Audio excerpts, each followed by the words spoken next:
So let's see who can remember what we talked about. Kom ons try om by Daniel 8 uit te kom. There's no ways. Oh, come Daniel on. 7 verse 25, we haven't even touched. Ons het al. We haven't touched it. So We haven't. what we actually did discuss was if time changes. Yes. Mm. So before we can get to showing or proving, because I want to prove to you that the times and the laws of Daniel 7:25 is the times and laws of God. Yeah. Not just general times and laws. Although general times and laws we can see. Just look at the New World Order. What's the general law? Ne? Humanity come first. Social rights, human rights. And when the New World Order takes over, if you don't have your digital ID, you can't buy or sell and all those things. So general times and general laws as well. But we have to answer your challenge. The last time you challenged me, so I had to go look at the definition, which was good. We looked at Zaman and Idan, which both is translated as time in English, whereas Zaman and Idan, both of them, basically means time, but Zaman also means season, and Idan means technically a year. There's too much confusion about what to do and when to do it and how the prophecies are playing out, because man has decided to himself to follow the satanic way of keeping times, which is not the time keeping according to Jehovah's clock. Listen carefully what I'm saying. People interpret scripture in any way they want because they don't understand Jehovah's timekeeping. We live in a world now where the timekeeping, the physical, not even talking about the Moedim or the spiritual things, just the physical timekeeping of Yahuwah, of the Bible, has been changed. So already you sit with a different way in which you live in time, and with that glasses you also look at prophecy, and that's why you've got so many denominations, and every Tom, Dick and Harry has another explanation of prophecies. The movement back to covenant also is a movement back into Yahuwah's clock, the way in which he calculates times. And that makes a huge difference when you look at prophecies. Suddenly, things start making sense when you compare your verses and you do your cross-references. The beast system has changed Yahuwah's times. Not only his appointed times, but his created times. The times that he created. I'm going to show you now. So just keep it in mind. The times that he instituted at creation. Because when he created everything. He created the way in which we calculate and work out times. And it's not the same. We're not doing it that way anymore today. He is, the Antichrist is called the Antichrist, but I think we did talk about it. When you say anti, it is something that's in the place of something else. So it's not something that is against something. But the fact that you're in the place of something else automatically makes you against that being. So if you're Antichrist, you're in the place of Christ, you are against the true Christ. But another way that you need to start thinking of the Antichrist is to think about the instead of Christ. So the instead of Christ or the instead of God. So that means that God or that Christ is in the place of the true God or the true Christ. So he's called the lawless one in the Bible. He's changing God's times and laws to deceive people to think that these times and laws we have now are the correct ones. So that's what Daniel 7:25 is about. And especially now that we're standing on the brink, we're on the brink of the New World Order. With AI that's expanding, with the technology that's expanding, with all the digital ID regulations and laws that's coming in. In the UK, you know that you can't get work now without your digital ID. Yeah. So how long do you think it's going to be until I it's here? spoke to a friend of mine who lives in London. Yeah, so it's crazy there. They went to the streets. I was wondering if they achieved something. They rebelled against it, but did they achieve something? They're just going ahead. Yeah, they're just going ahead. So how it goes ahead is in the following way. We also rebelled during COVID. We also went to the streets. We were hundreds of thousands of people all over the world that went to the streets that was against the masking mandates and the forced vaccinations and stuff. So you can you can rebel and revolt against the government. Then what does the government do? It's easy. He will force the shop to institute the mandates, to force the mandates down on you. So you can revolt against the government, but the moment you want to go shop at Lebamba or go to Dis-Chem or go into any shop, they will just deny you access. So the corporations, the economy will force you to eventually comply. The education system, the schooling system will force you to comply. The traffic department will... But I was wondering if they don't rebel next time. They have to listen in a way, but I don't know if they do, but next time they won't vote for that party actually. Like in England. Everybody knows voting is a sham. We laugh at people that vote. We laughed at you last year when you voted. It's a sham. In South Africa. No, it's a sham all over the world. So it doesn't matter. Every political person is there for a reason, and he can only reach that degree of political power if he is a puppet. They're not going to put somebody there that is going to change their plans. Everybody in governments all over the world, you've got absolutely no idea. Just take the Charlie Kirk thing. So when you look at not only the hand signs, because now he was just doing that hand sign. I can't remember if you watched the video that I posted, but I showed you hundreds of people in the political arena doing the exact hand sign, which is an original Freemason hand sign. So for any political power all over the world, you need to be in that high position, and you are put there. Yeah, but Charlie wasn't a politician. Or was he not a politician? No. Was he not? He was not the right hand of Donald Trump. No, he put him maybe in place, but he didn't. Exactly. He was in a high position already. And there's a reason why he had to die. There's a reason. He was sacrificed for truth. Because he was speaking truth. Yeah, he did. Yes, he was telling people to keep Shabbat and all those things. So he was sacrificed like a lamb. No, it's all been... And have you seen my video that proved to you 1998, the Hollywood movie, where Charles Kirk was shot? The Snake Eyes. Charles Kirk was shot on 14th of October. Yeah. Charlie Kirk was shot on 14th of October. Charles Kirk had a blonde woman next to him. Charlie Kirk had a blonde woman next to him. The guy that was the fighter in the boxing ring where this happened, his name was Tyler Tyler the executioner. Yeah. Because he was such a good boxer. So Tyler the executioner. Who shot Charlie Kirk? Who was the executioner that shot Charlie Kirk? What was his name? Donald Tyler or Ronald Tyler or whatever. So all these things are like, 15, 16 years ago in Hollywood movies, but no, it's all coincidence. Yeah, well, if you're Freemason, you're not going to speak like Charlie Kirk did. So the Bible doesn't tell us that the enemy will send people under the sheep, wolves in sheep's clothing, that will speak the language, that will look like real apostles, to deceive them. So good luck with that one. I'll leave it with you. Yeah. The satanic way of keeping times, the beast system has to change that. And there's a couple of things that he got right. So, in the beginning, God instituted his times, which is also his laws. So, in the beginning, God instituted Sabbath, and it was changed to Sunday. So, it's Sunday instead of Sabbath. Like the Antichrist is there instead of Christ. So, there's one thing that changed. Sabbath changed to Sunday. The fall feast, Yom Teruah, Yom Kippur, and Sukkot. That's the fall feast at the end of the year. Those three feasts was changed by the instead of system to Lent and to Christmas. You've got the spring feast, Pesach, unleavened bread, and Bikurim in the beginning of the year.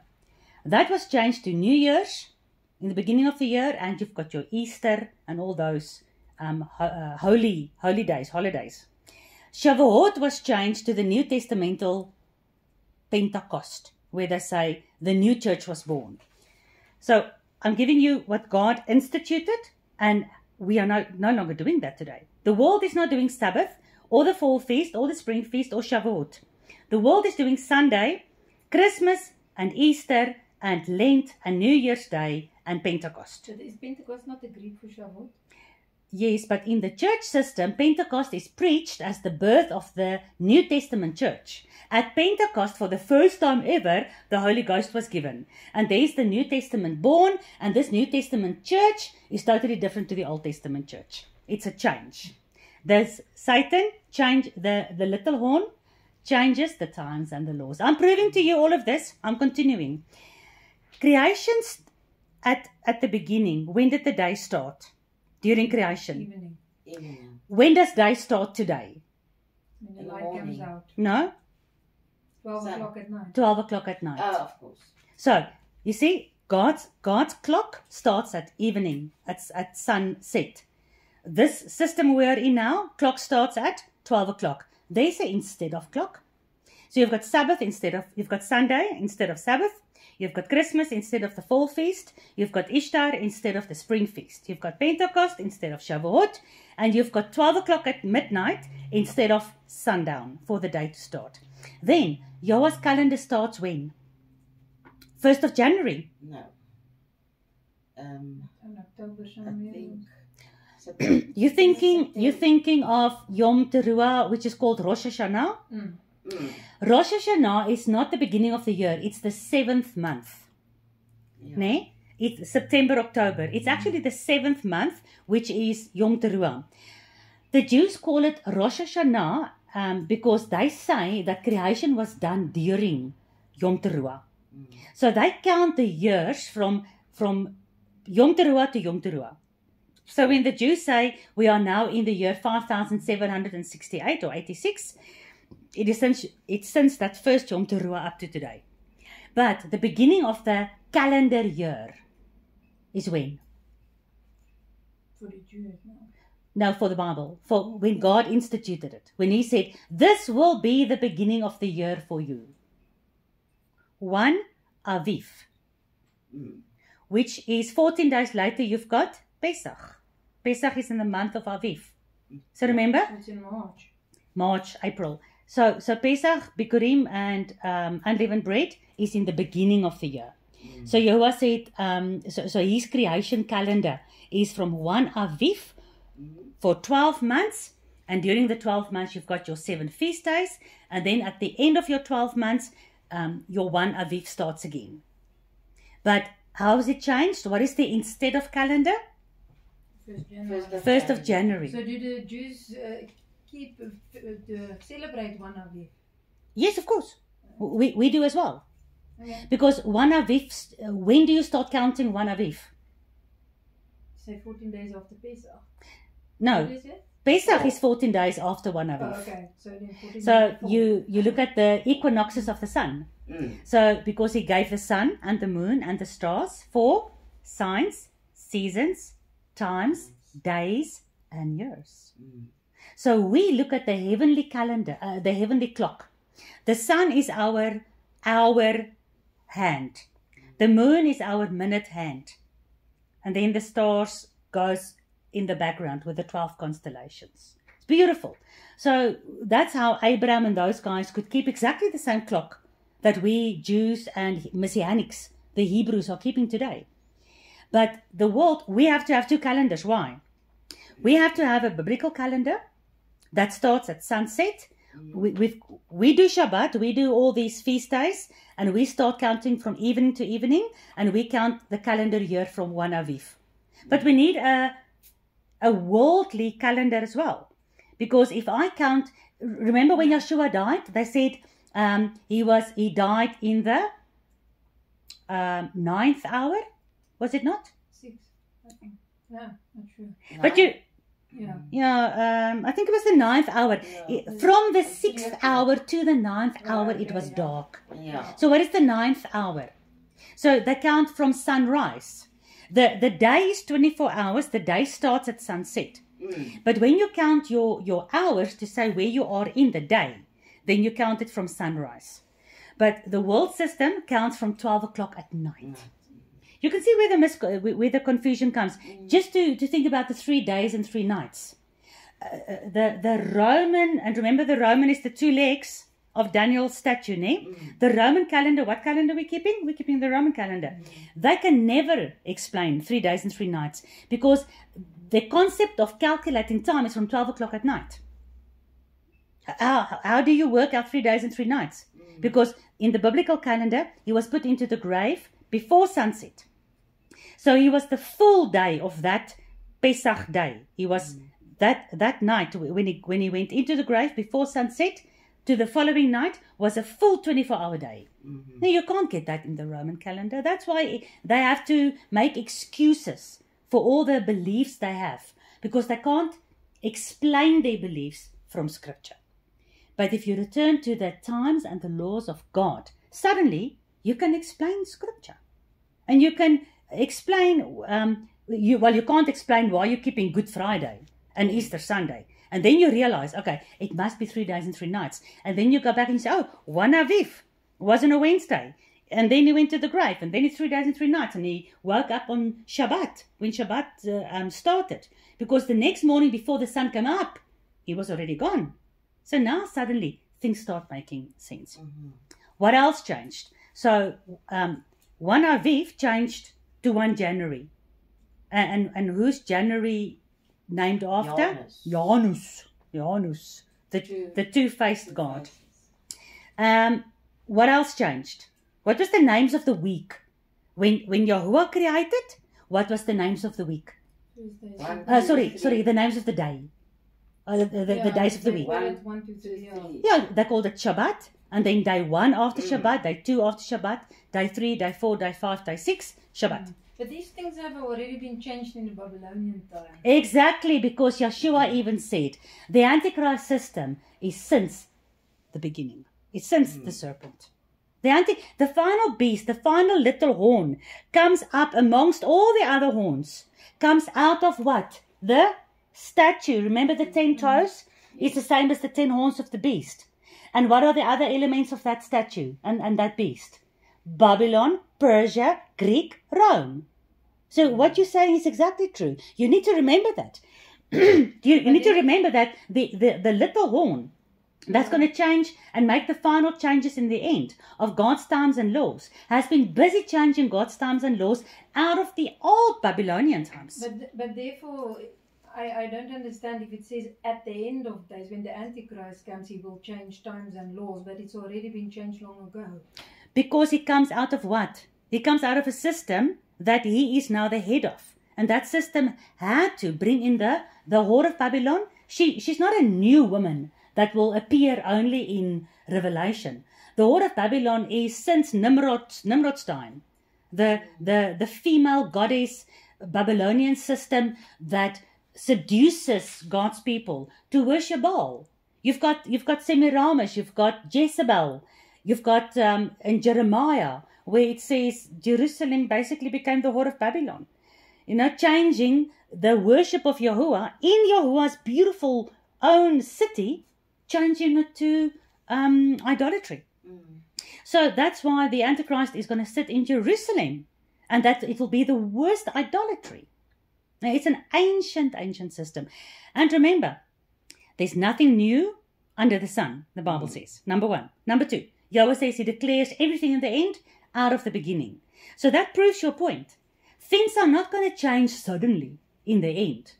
People think that Christians think the Antichrist is going to come and now he's going to start changing things. Oh, and they're going to recognize how he's changing things, and they will recognize him. They don't know they are already deceived. I've mentioned for you the Sabbath day, the feast days, the beginning of the year, the names of the weeks, the names of the months. What is the first month of the year in God's calendar? Aviv. What is it in the Roman calendar? January, which is a God's name, right? And then all your Babylonian names of the months, and then the days of the week: Monday, Moon Day, Thursday, Saturnus Day. How does it change the times and laws? If you're going to wait to see something, to be able to identify the Antichrist, and you think he hasn't already been doing it and has put the veil over your eyes for the last 4,000 years, you're making a big mistake. Yeah, I hear that it has been changed, but what I mean is, if you read Daniel 7 verse 25, it says he will try at the end. So we're talking about the end days in the tribulation time, isn't it? Okay, so he will try to change times and seasons there. That's why for me it's difficult to say that's exactly those. So you don't. So you don't agree that the Antichrist system has changed God's times and laws already. But now how is he already going to change? Or already changed time? He already changed the entire system in which we live. So it's going to be so easy for him when he comes at the end to do the final changes that will cause people to worship him. It's going to be easy enough for him because most people are so used to the system we are in already. Okay, but then the times and seasons won't change anymore in that sense of literature. How do you know? Because it's already changed. How do you know there's not more to change? Are you all wetend? No, I'm serious. Okay, but then it's, okay. So he's going to even change it to, if this is already kind of idolatry to change it, then he's going to change idolatry to more idolatry. Absolutely, it's going to go from bad to worse. So you're laughing at the fact that we live in an idolatrous system. You live in a time-keeping system where the days and the months in which you operate are all named after gods, after idols. And you want to laugh at the idolatrous system we are in? Yeah, but I don't worship anything. I'm not saying you're worshipping it. I'm saying we are so imprisoned in an idolatrous system. And we say the names of these gods as if it's nothing. You can pull your face, but the fact is, you are in an idolatrous system. If you lived in Abraham's time and you went to visit Babylon and you say, it's the 1st of Aviv, I'm going to meet you at 1 Aviv, on 1 Aviv at the 9th hour. Will those Babylonians know what you mean? No, I don't know. I think you must meet me on the 1st of January at 12 o'clock. It's totally two different calendars.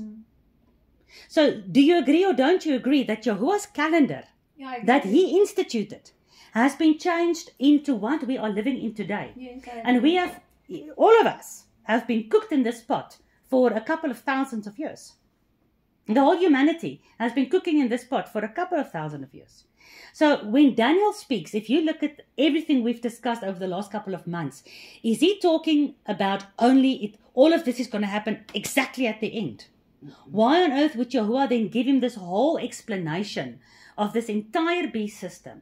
To say that the beast in the end days even has the iron teeth, he's got the brass claws, and he's got the head of gold. All those elements that's in those previous kingdoms are represented in the beast. He's carrying all those elements because it's the same Antichrist spirit that has ruled since the time of the serpent who beguiled Adam and Eve. The same system. Sabbath changed. Okay, we did that. Sabbath's name even changed to Saturnus Day, Saturday. Very interesting. So originally the calendar worked according to the times and the laws that Yahuwah established. Can I just ask something? There's no mention in the Bible about the planets. So why did they decide that it should be Saturday?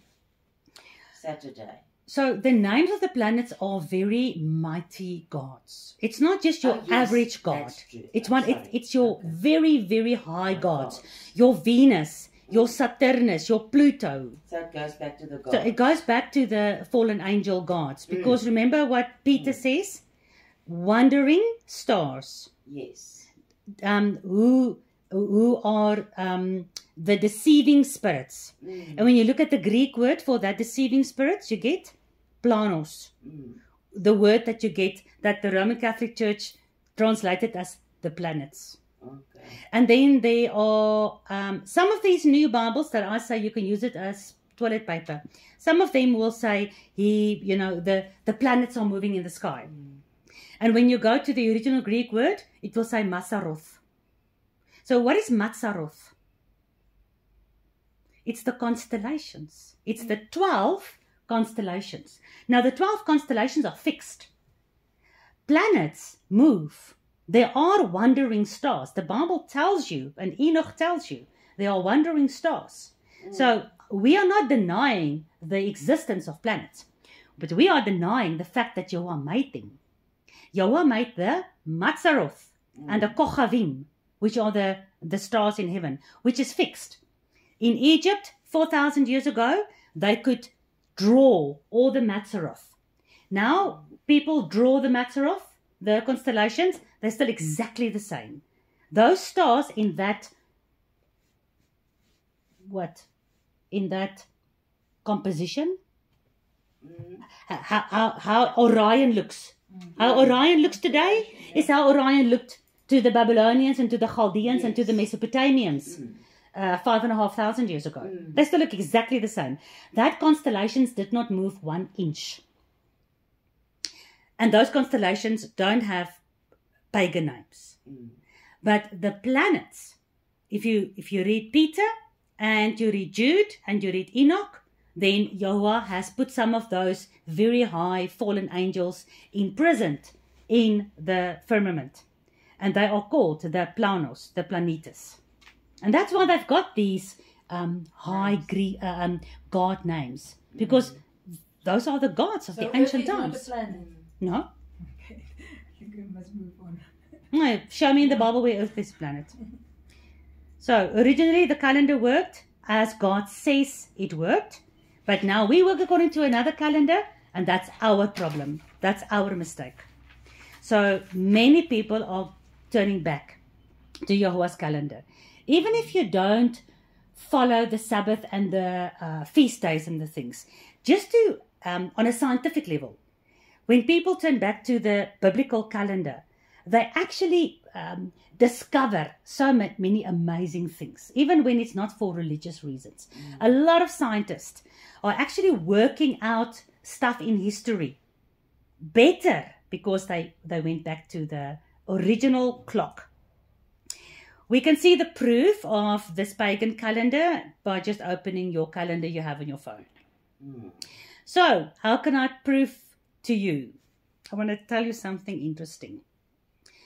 So you've got pagan names for all the months of the year, except September, October, November, December. Those are no God names. The rest are all names of gods, or names of Caesars, like Julius Caesar and Julius and Augustus Caesar, and they were worshipped like sun gods. So the Latin names for these 4 months. September is which month of the, let's call it the Antichrist's calendar. Make me happy and call it the Antichrist calendar. In the Antichrist calendar, in the instead of calendar, which month of the year is September? 9. October? 10. November? 11. December? There's a counting in Latin. 12. But count in Latin for me. What is Sep? Sep. So, uno, 2, 3, 4, 5, 6. No. 6, 7, 7. 7. So September should be 7. Yes. October 8. October is like an octopus. Yeah. 8. Yeah, November 8 legs. is 9. November is 9. And December decimal. Yeah. Your decimal thing is December is actually 10. So then January is 11. Yeah. February is 12. So there you go, March. You see, 1 Aviv is in March. We celebrate 1 Aviv because that's the true beginning of the year. Even in the Roman calendar, they are showing to you, they are proving to you, hidden in plain sight, that you are following the wrong calendar. The biblical calendar starts even when September, October, November, December tells you. December is the 10th month. January 11, February 12, March, beginning of the new year. Well done, Yahweh, for even... The Romans made a mistake there. Yeah. For even letting the asshole Romans show us the truth. Daniel 7:25.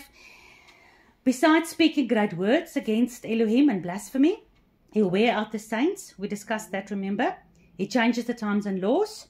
And the saints will be given into the hand of the horn for a times And season. and a half of the And a half. times. So remember, 3.5 years. So 3.5. the 3.5 years, well done. So the changing of Yahweh's times and laws is blasphemy against his name. If you take the 4 things that Daniel 7:25 says. The changing of God's times is great words against El Elyon. It's wearing out the saints. And the saints will be given into his hand. There will be only a certain group of people that will be keeping the biblical calendar. The rest of the world will keep the calendar, whatever the world system is going to keep. So that's even going to change from what we have now. That's what you say. I can only say what I see in the Bible. So what I'm seeing in the Bible is this system has changed and still will change. It's not done yet. And this system that will do this, when he does it and how he does it, is wearing out the saints. The saints are given into his hand for that period, and it's blasphemy against Jehovah. So these are the things that he's doing. And these 4 things are mentioned in one verse. So it tells you it's connected. Otherwise, it would have been 4 different verses.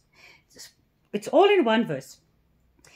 The saints, remember in Revelation, these people that keeps the Torah and has the testimony of Yeshua will be the only people that will be worn out.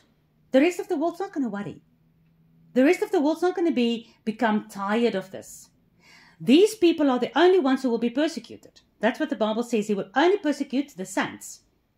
Revelation tells you the dragon only persecutes the saints who keeps the biblical times, who keeps the biblical laws, who has the prophecy and remember, the testimony of Yeshua is the spirit of.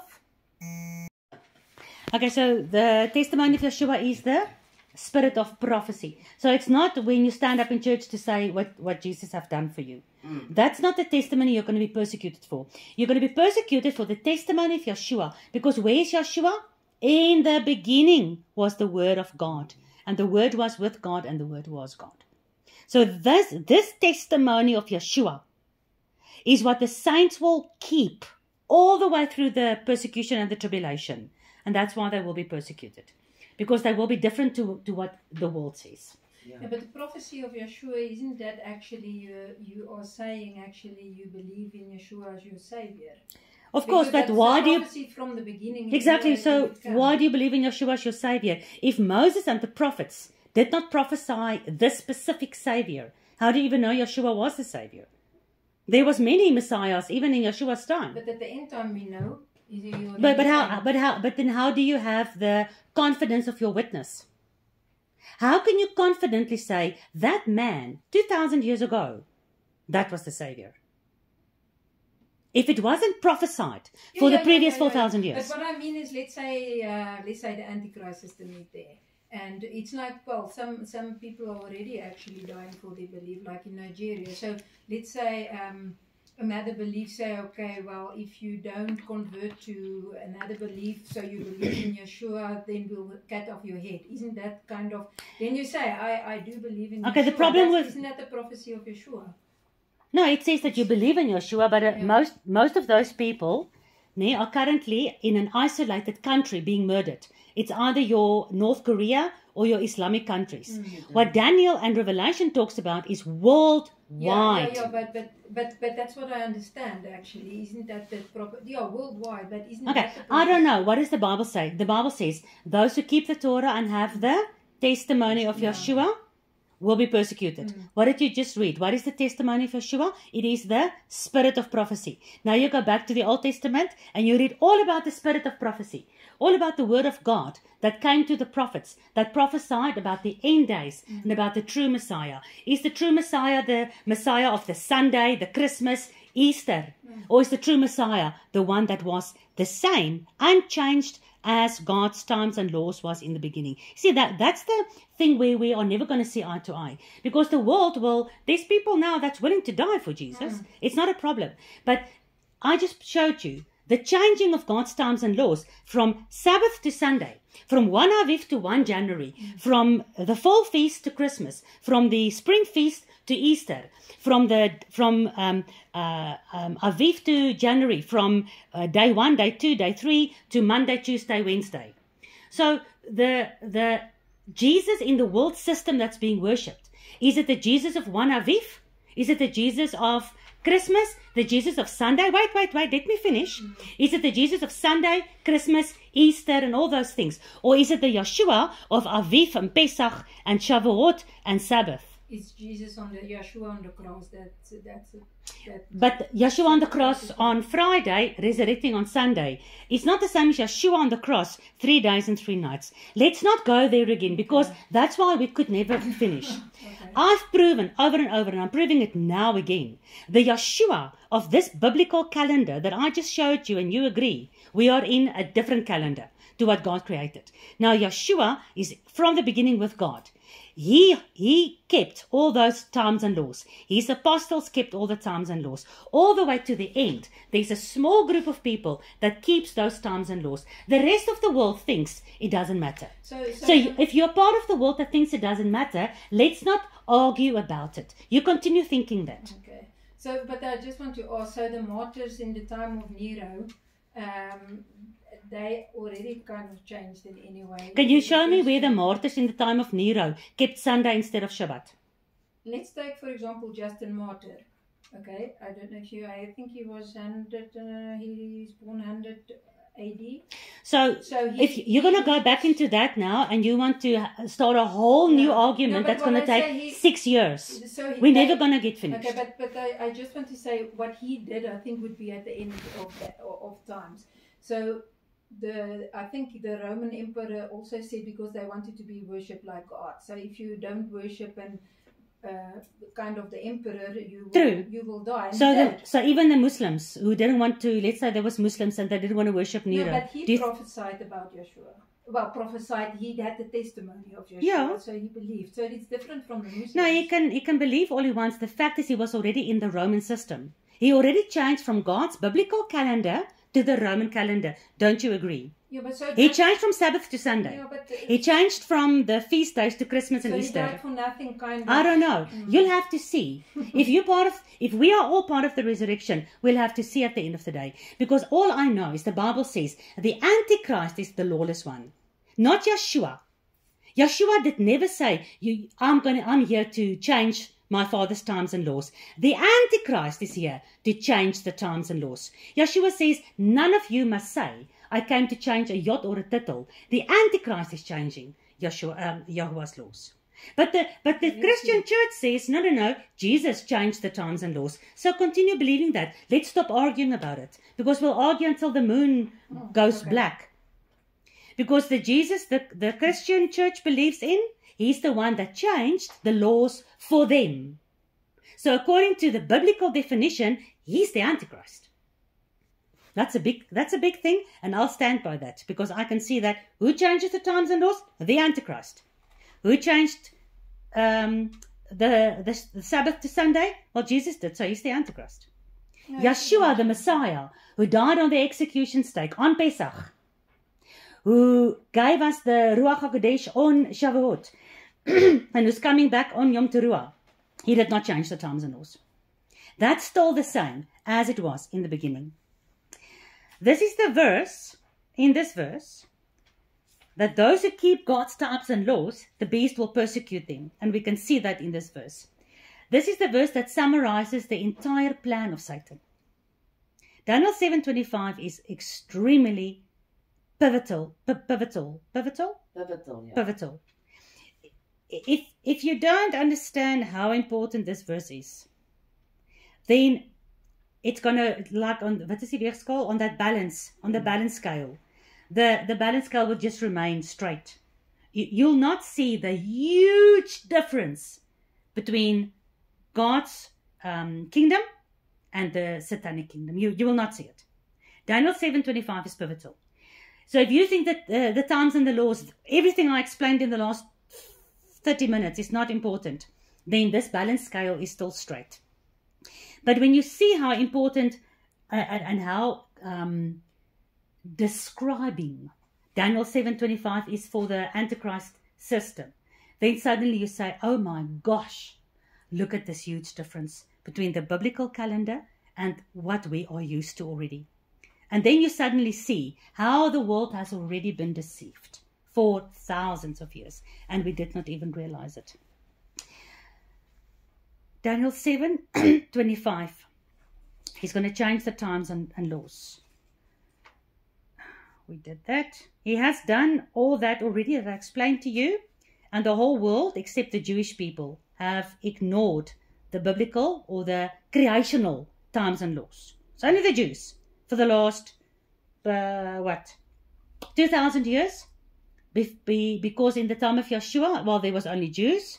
600 years before that time was when the house of Israel was scattered. So for about 3,500 years, it was only the nation of Israel that was keeping Jehovah's times and laws. The rest of the world was called pagan. Then from that time up to today, it's only the Jews that has kept Jehovah's times and laws. The rest of the world said, "Oh, those things are Jewish. Don't do that." And now in this last, in this 11th hour of the whole earth time period, there's a weird group of people out of every tribe, nation and tongue, out of every country in the world. I've got friends in America, Japan, China, New Zealand, Australia, Uganda. We are, there's millions of people all over the world, ex-Christians, that is now also keeping times and laws. And that's why Revelation is so important to understand. Because the remnant of the seed of the woman, that explains to you the house of Israel, the remnant of the seed. Not the original seed, not the original woman. The remnant from the Gentiles, ex-Gentiles, are those who keep the Torah and have the testimony that the dragon makes war against. So the rest of the 2,000 year, everyone is lost. Until now. No, I'm not saying that. Am I God? Can I say that? Sounds like it, although they had the testimony of Yeshua, but they didn't keep the times. That's why I'm still thinking that. I don't know. All I know is what the Bible says. And this is what the Bible says. I've said nothing than what the Bible says. Okay. So those questions you'll have to ask Yahweh. Ask God himself. What about those people? What about my grandmother? She didn't know about any of this. So what about her? Must I now be angry at God? My grandmother didn't know. The people in the last 2,000 years didn't know. So is this now an argument with God? Because I can't answer you. Romans 2 says Yahuwah is going to judge according to the knowledge that people have received. The little horn will complete the satanic plan to change the Creator's times and laws. But we as the end day saints who have do you remember what the TNT is?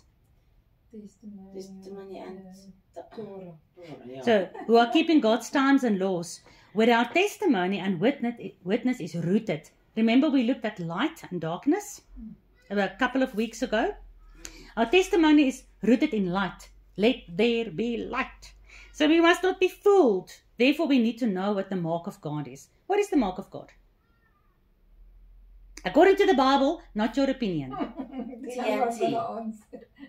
Have you read that in the Bible? Have you heard me read it? I haven't read it. Okay, so you're guessing. No, because it makes sense. It makes Shabbat. Am I going to say it's Shabbat? Or does the Bible say it is Shabbat? Can you read for us? Ezekiel 20 verse 12, please. So the sign for me is the... I don't care. Well, again, I don't care what the sign is for you. I can give a hoot what the sign is for you. I can only preach what Scripture says. Okay, you say Ezekiel 20, verse 12. It's not me that says that the mark of God or the sign of God, because the word for mark, the word for sign is like a banner. It's a sign, it's a mark. He puts his signature upon you. He puts his mark upon you.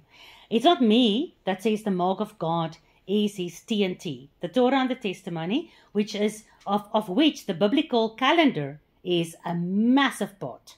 It's not me that says it. It's Ezekiel 20 and Deuteronomy 31. Can you read Ezekiel 20? So moreover also I gave them my Sabbaths to be a sign between me and them, that they might know that I am the Lord that sanctified them. So I give you my Sabbath, that it is a sign. My Sabbaths, plural, ne? So again, like the Seventh-day Adventist, they keep the Sabbath day, but they say that the 7 feast days are for the Jews. So how's that possible? You know, the Sabbath is part of the Sabbaths. The Sabbaths of the Bible is all the Sabbath days that you have throughout the Bible. That explains to you the biblical feast days, of which all of them are holy Sabbath days. And you can't work on those feast days. So Ezekiel 20 talks about that. And if you read the rest of Ezekiel, the rest of the chapters, it's a very end-day prophetic book. Ezekiel is massively end-day prophetic. Speak also unto the children of Israel, saying, Truly my Sabbaths you shall guard, for it is a sign between me and you throughout the generations, that you may know that I am Yahuwah. Okay, see, both these verses says, my Sabbaths will be a sign to you. Why? Deuteronomy. No, that's fine. That's good enough. Why does God give to his people the Sabbath as a sign? Number one, Ezekiel. Sorry, the answer, and I thought maybe you would remember. But it looks like you're not. Oh, that he might sanctify them. No. To be a sign between me and them, that they might know that I am that my people will know that it is me, not an antichrist or an instead of God. I am the Lord their God. Me, the Creator, who created everything in 6 days, who instituted the Sabbath. I am the one who will never change my covenant. You look at the sun and the moon, it's still coming up and going down. You will know that it's me who sanctifies you. And your verse, why does Yahuwah give us the Sabbath as a sign? To God you shall be a God. So you must keep it a sign between me throughout the generations, that you may know. That you may know that? I am Yahuwah. That you may know that I'm Yahuwah. What is our witness? Our witness is at the end. There is no one else than this God. Yeah. That's the witness. So we have to stand upon the things that he has established. And those very things that he has established is the most controversial things. Every Christian wants to fight against it. Every Christian says that's not the truth. That's why there are so millions of people fighting, families and churches and me and you. Because that very thing that is the pivotal point, that is Yahuwah's mark upon us, that will prove that he's the one that sanctifies us, that will help us remember he's our God. That's the very thing that the Antichrist will change, has changed, and will do the final change, where he will force everyone to do the anti or the instead of worship days, which is coming. And then there's verse in Ephesians. I see the seal or the sign as to be sealed with the Holy Spirit. Like Ephesians 1 verse 13. Before you read that for me, I'm not denying the fact that there are many signs. The rainbow in the heaven was a sign. The Ruach is a sign. And even Paul says in the book of Galatians that the circumcision is the seal and the sign of the covenant. So I'm not denying that. Are you denying that Sabbath is part of the signs of God for his people? For the Old Covenant. For the Old Covenant people. Okay, let's continue. So the little horn will complete his plan. The einste. What is the einste? The very thing that Yahuwah says is his sign is the very thing that 99.9% of all so-called believers say doesn't matter. That's the seriousness. And that's why I'm always picking on it. And I will pick on it until somebody kills me with a gun against my head. The very part of the very few pure-blooded, non-vaccinated, non-genetically changed, end-day enduring Torah and testimony keepers are the ones that will be persecuted. This we saw all through Daniel and all through Revelation. It's going to be a very few. No wonder Yeshua says, narrow is the road and few is it that's on it, but wide is the road and many is there on it. Keeping Yahuwah's times and laws is what will save us from deception. Not what will save us. The blood of Yeshua saves us. But what will save us from deception, because when you are in his clock, when you are in his rhythm, and when you obey him according to his rhythm, you will not be deceived. He says, if it was possible, even the very elect will be deceived. How can we know that we must not be deceived? The moment you say, I'll not be deceived, you're arrogant, you're going to fall very hard. Even if you keep Yahuwah's days and times and years, how did Satan get it right to change that? Look at the Messianic movement. We are keeping Yeshua's times and days and years, aren't we? But every Tom, Dick and Harry group has a different calendar. Some of us calculate one Aviv before the spring equinox. Other calculated after the spring equinox. Other ones calculated according to the barley harvest. Other ones wait for the Jews to tell them when it is. So already, just to calculate the first of Aviv, you've got four different calendars. Some of the Messianics and the Jews calculate the beginning of the month at the dark moon. Some calculate it from the sliver of the new moon. Some calculate it from the full moon. Some calculate it with no moon. They just count the 30 days, 30 days, 30 days from the sun equinox. So just in the counting of the calendar of the months, you've got 4 groups as well. And then on the Sabbath day, you've got some people keeping Shabbat on Saturday. And you've got a lot of people keeping Shabbat, counting from the sighting of the new moon every 7 days in a cycle. So even in the people that think they are returning to the biblical calendar, there's deception. So me or you, if any one of us says we will not be deceived, I'm telling you now, you're going to fall flat on your face. The deception of this Antichrist is much, much more clever than you or me can ever decipher. But that's why I don't see God actually. I don't care how you see it. No. Why would he spend so much time to explain to you his days, how it works, how it's calculated, from when it starts, when the year starts, when the week starts? Why will he explain to you in Daniel and in Revelation? Why does he give you the Sabbath, which is the spool around which everything circles? Why will he do all that? You say it doesn't matter, then it doesn't matter for you. I'm not going to argue with you. Oh, because Shabbat shows to Yeshua, that's why it matters. I know, it shows for you to Yeshua. Yeshua says he's the Lord of the Sabbath. Not he's going to come and be instead of the Sabbath. Because the one that's instead of is the Antichrist. But let's leave it there. So, the very stuff that the beast wants to change is the very stuff that all the churches today are following. The churches are following Sunday. He changed Sabbath to Sunday. The whole world is already following the beast. Paul says in 1 Thessalonians 5 verse 1, of the times and the seasons, brethren, I don't have to write to you. Why does he say that? It's the exact same words as Daniel 7:25.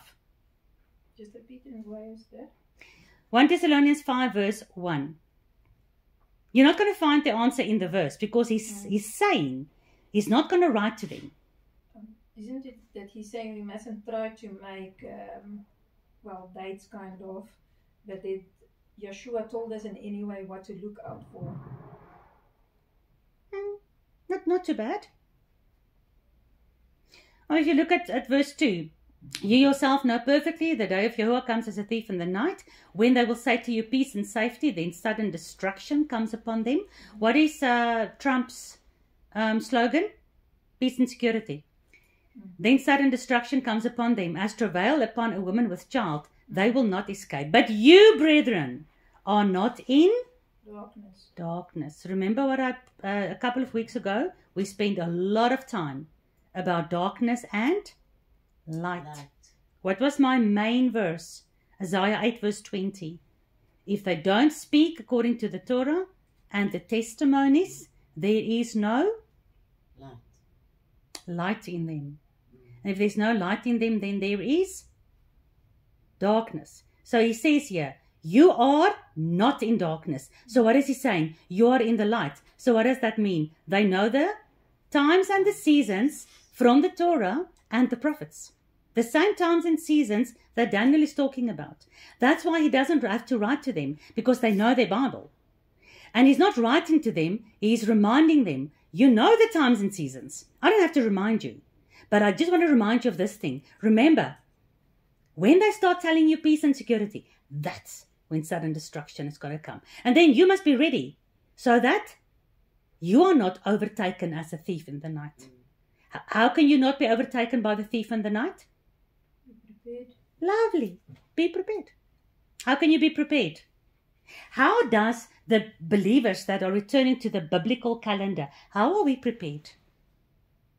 For instance, Jehovah is teaching us already on Sabbath and on all the Sabbath days. We cannot buy and sell. He's teaching us how to get away from that. He's teaching us how to live healthier. Most of the people that turns back to the biblical calendar starts eating clean, not only pig and prawns, but also non-GMO shit. We try to make our own food. Most people who turn back to the TNT starts homeschooling their children. We are trained to prepare.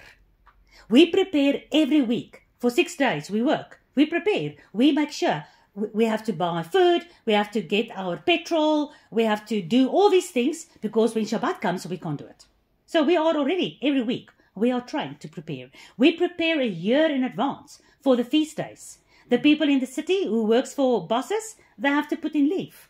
So we plan, we prepare in advance because we know the times and the seasons. The seasons are the Moedim. We have to work at our times so that we can do the Moedim. So we are trained. It's a train. That's why when you come back to this clock system of Yahuwah, He's actually training you and changing your whole mindset already. You know, you look at the calendar. Today is 29 October. But you know, in the biblical calendar, actually, it is the month of Zif. Can't remember. Is it the month of Zif? And which day of the month it is, depending on the new moon. So you calculate these things because you need to work out, Yom Teruah is in a couple of days or whatever. So you are aware of 2 calendars. Where the rest of the world is aware of only 1 calendar. No, nobody else cares about this biblical calendar. But the house of Judah, the Jews, and who? The house of Israel, the Gentiles who turn back to covenant. So he comes as a thief in the night. We don't know when. It will be sudden, and then we will be raptured, nee? Yeah. Yeah. Not raptured, post. Post-tribulation. Yeah.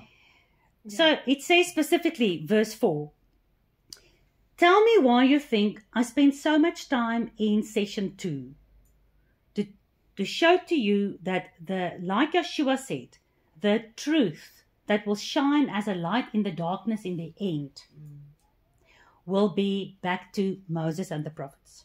Yeshua said over and over, even to the Pharisees and the scribes, who knew the Old Testament like out of their heads. And he said to them, you are the seed of the serpent. You don't know the truth. If you believed Moses, you would have believed me. So we read Moses. You find Messiah in everything. You keep the feast days. Your mind wants to burst of the significance of everything about Messiah. It is astronomical. So the beast system has changed Jehovah's laws. The Jews follow the rabbinical Talmudic laws, like they did in the times of Yeshua. The Christians follow the laws that the church says is applicable to them, and the rest of the world gives a hoot about the law of God. So you've got Jews, you've got Christians, you've got the world. The world gives nothing about the laws of God. The Jews, not saying all of them, most of them keep the Talmud. They don't even read the Torah. The Christians, I'm not saying all of them, most of them don't keep the law or the Torah. They keep the laws of Yeshua, of Jesus, the 2 greatest commandments. Don't you agree? Is it not the truth? It's the truth. You don't steal, you don't fornicate, you don't do, what else? You don't blaspheme, you don't do this, you don't do that. But the rest of the laws, no, that's for the Jews. Agreed? Follow Yeshua's laws. Yes, but that's what I'm saying. You follow Yeshua's laws. You don't steal, you don't fornicate, you don't blaspheme. But you don't keep the Jewish laws, right? You call it Yeshua's laws. I don't care what you call it, right or wrong. No. Right. The rest of the Torah is not for you. So from all the Jews, all the Christians, and all the other faiths in the world, there's only one group of people, weird Gentiles not Jewish people, who's turning back to the biblical calendar. They are getting opposition from the world because you struggle with your job. You know, you're already struggling with your child's school. All the things happens always on Saturdays. So these people already struggle in the world system. They struggle in their families. They struggle against the Jews because the Jews say, how dare you dogs keep the Sabbath is for the Jews alone. They struggle against the Christians. The Christians say, why do you keep the Jewish Sabbath? So this group of people is already persecuted, but it's still nothing. Yeshua says it's the beginning of the birth pangs. And I've tried to impress on you how important the witness is. So when the two of you read that the Sabbath is the mark or the sign of God, in both of those verses, the summary of our witness is given, where it says, you need to know that I'm your God, so that you don't lose faith, so that you endure. And you need to witness to the rest of the world that I am God. There's no other God. It's exactly what he did in Egypt, remember? Moses came and they started keeping the Sabbath. And then Pharaoh said, oh, your people are keeping the Sabbath. Let's take away the straw. But they must still make the same amount of bricks, right? And then the next thing, Yahweh says, okay, now I'm going to show Pharaoh, I am God. But I'm going to show Israel, I am their God. And through that, I'm going to show the rest of the world, I am the only God. So by the time Rahab, 40 years later, told the two spies, we knew from that time, your God is the true God. That's witness. So the witnesses wear the sign of God. No other sign. And when you witness, besides the fact that witness in Greek is martyr, I want to show you something beautiful, and then we almost have to end. We need to start witnessing and confessing. You agree? Yes. Witness, you understand now. You're going to stand up and witness, and maybe you'll be martyred. But when you confess, what do? Yeah, when you witness, you can also, you can witness without speaking, you're right. You can witness, for instance, if I'm keeping the Sabbath day, everybody can see I'm keeping it, it's a witness. Okay? You are not fooling around with other men, because while you believe in this God, it's a witness. You don't have to say anything. All right. But confess? Confess is? With your mouth. Something that comes out of your mouth. Paul says in Romans 10, with a mouth we confess, and with a heart we believe. All right. So we need to witness and confess of this true God, as per your two verses, né? And of his ways, not our own ways or the Antichrist ways or the world's ways. And we need to confess and witness of his covenant, which is the only covenant that will stand the test of time. Time, 6,000 years, one covenant. Maybe a new place on which we have to write it, because the law must come into your inner part. There you did not even comprehend the beauty of the law. But now it comes inside. This weird group of people, the covenant goes inside of them. That's the renewed covenant. We're not going to argue about that. I want to talk about the word confession. Because this is the God. And this God who made everything in this way in Genesis, this did not change. So we need to either agree with him, or we come here and we say, no, 25% of your stuff changed. Now Christians don't do 75% of the stuff, because that's for the old covenant. We are the new covenant. So we don't agree anymore with about 75% of the Old Testament stuff. Is that plus minus right? The New Testament church, you can give the percentage. How much of the old covenant? About the law, then. I'm talking about the covenant which Yahweh says, this is my covenant that I give to you. You need to obey me. You'll be my people. I'll be your God. I'll take you to the promised land. And that's the Torah that God gave to Moses. So yes, I'm talking about the Torah. How much of the Torah would you say the New Testament church does not agree with, percentage-wise? Well, I would say all the ceremonial... So give me percentage-wise. It's more than 75. Okay, so let's make it 80%? 90? 95? Probably. Okay, 95%. So you don't agree with 90, listen to this now. We need to confess. It's not me that's saying this. When you confess, I'm going to show to you in the Greek language. You either agree or disagree with this God that you are confessing about. So let's forget about Yeshua for a second. Let's talk about Yahuwah, the God of Genesis, the God of the biblical calendar, the God of the times and the laws that He says will not change, and Yeshua says will not change one jot or tittle. So how much do we agree with this God?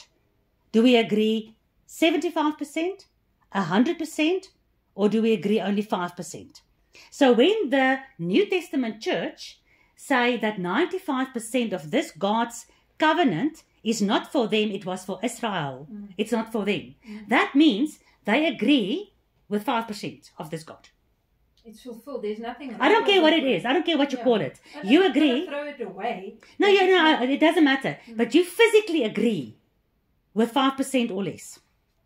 If you talk about the Torah, the Torah, yeah.